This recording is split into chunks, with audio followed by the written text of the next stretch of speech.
Hi again, everybody. I'm Rob Rosenthal with AskTheLawyers.com. Time for another episode of Ask the Lawyer. If you've got some debt and maybe you've fallen behind in your payments, you know that debt collectors can be pretty aggressive, but you may not know that you have some rights when it comes to what you have to put up with. And that's what we're going to ask the lawyer today. My guest is attorney David Shuster of Shuster Law in Dallas, Texas. David, thank you for making some time for us today. I appreciate it. No problem. Glad to be here, Rob. So debt collectors can be aggressive, but there are limits on what they're allowed to do. Is that correct? Especially, and what are those limits here in Texas? There are federal and state rules that regulate what debt collectors can do, when they can call, how many times they can call. If you have an attorney, then they can't call you. And so it's important to know those rules, know your rights, and keep them in check. So what are the time limits of when they're allowed to give me a call? Well, they can call you they just can't call you after, I think it's 8 p.m. Okay. Most of the people, it's almost irrelevant, Rob, really, because with people not really using home phones anymore, I mean, all they do on their cell phone, it seems like 9 out of 10 people that I talk to, or almost everybody that I talk to, they're not really concerned about phone calls. They just robo-kill them, and it's not even a concern. The idea, though, is that you can avoid calls, and you can send your own cease and desist letter. You can get an attorney to send a letter so they avoid contacting you. The problem is eventually they will end up filing a lawsuit against you, and so you'll have a process server at your front door. And then what is the process, David? What do you recommend for people at that point? And what if you just can't afford to sue them back or participate in that case? What do people do next?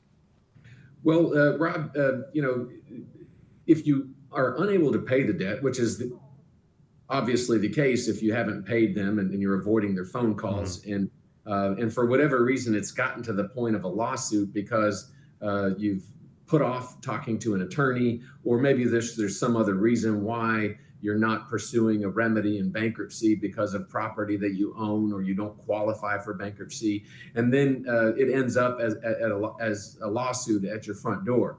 And so it's very important to talk to an attorney at that point. I mean, if they don't sue you within 4 years in Texas, they do lose their right to collect. And so if you have someone that is bugging you about a debt that is over 4 years from when you stopped paying the creditor, you don't want to do anything at that point other than contacting an attorney to get the lawsuit dismissed. But they will file a lawsuit usually between 2 and 4 years. In Texas, it's happening with almost 100% of the creditors. At least 8 out of 10 creditors will end up filing a lawsuit rather than just to let the debt die out after 4 years. And so you want to get an attorney at that point. Most attorneys, including myself, have flexible payment arrangements to either include the payment arrangement to include the debt in bankruptcy, or even just to settle it at that point for a lesser amount.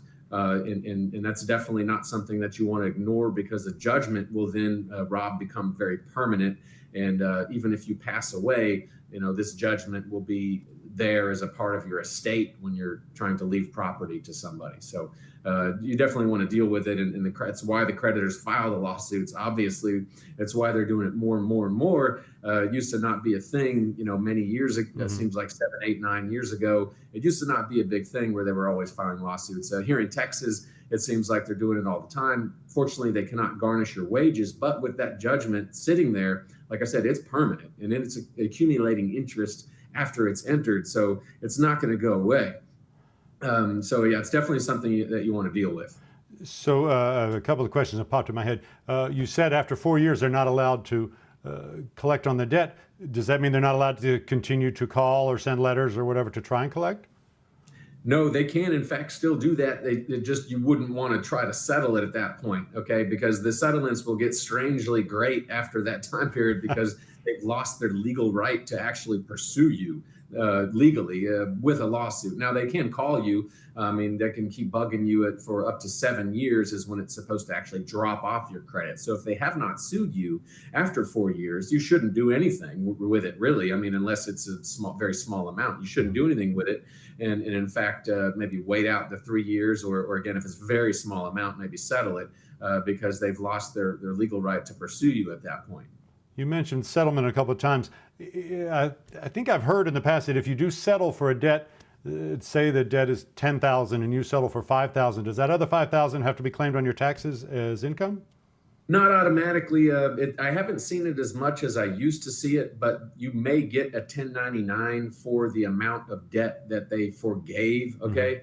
And so again, I haven't seen that come up a lot lately. If you file bankruptcy, you don't have that repercussion. But yes, Rob, it is possible if you settle a debt for a lesser amount that it's an injustice. Okay. I mean, you already can't afford to pay the debt. Right. You could barely afford to settle it, but here's a good idea. Let's make you pay taxes on it too. So it's a messed up law. And I haven't seen it used a lot lately when people call, they mentioned that they have not gotten those. It's actually a 1099 for income is what they call it. Right. So yeah, it's a messed up IRS reg that needs to probably get corrected. Not my specialty, tax law, but I do see it come up from time to time. So it's something to consider for sure. And so if you do get sued by a creditor, you get served, you said it's a process, what does it do? I mean, it's very scary for a lot of people. That's when it becomes a little bit more real. I mean, when you stop paying your Discover card and you get some calls and then the calls become, quiet, you use your RoboKiller app and then, years go by and you kind of just think, you look on your credit report, it says charge off, which doesn't really mean anything other than they wrote it off on their books. And then all of a sudden you might get an advertisement from an attorney saying that you've been sued before you actually get served. So you'll either get something in your mailbox from an attorney as an advertisement saying, hey, you've been sued. Why don't you call me and tell you we can help you out? Or you're going to get the actual knock at the door where someone's saying they're trying to give you papers. And so it's, they're very rubber stampish. Some of the lawsuits are just a single page where they say, you owe Discover money. But they don't have to do a lot, unfortunately, to get a judgment in court.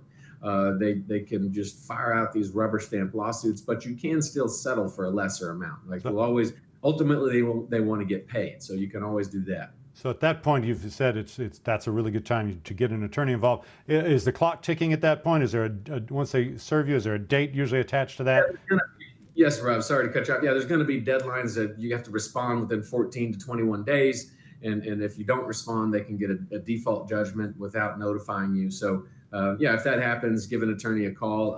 You can, I talk to some people, if the debt's small, I'll talk to, I do free consultations, especially on the phone I can tell somebody on the phone very quickly, like, hey, this is only a $3,000 debt. Here's what you should go do. Go on Google and file an answer and then try to settle it on your own for less. But if you have something that's more serious for higher numbers and more of it coming at you, you're going to want to just retain an attorney to get your best scenario.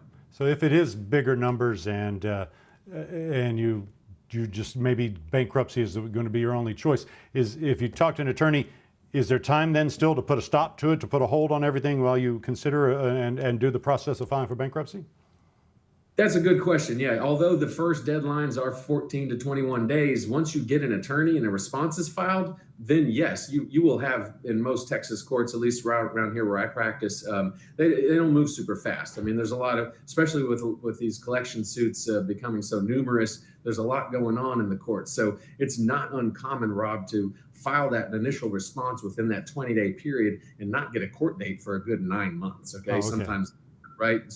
So you're looking at an immediate delay game, which is good. So get an attorney, get that thing delayed, and then figure out your options. Bankruptcy is definitely not the only option. It's often the best, but also if you have assets or you have money, then sometimes just retaining an attorney to answer the lawsuits, hold the creditors to the burden of proof so that you can show that they actually do have those statements with the affidavit that says they mailed them to you and you didn't respond. And then, get all that stuff together and figure out, okay, well, we can pay 50% to 60% or sometimes less to settle all this debt on our own because we don't want bankruptcy for whatever reason. There's some, if there's a reason to not do bankruptcy, then there's plenty of attorneys, including myself, that you can retain just to settle the debt directly.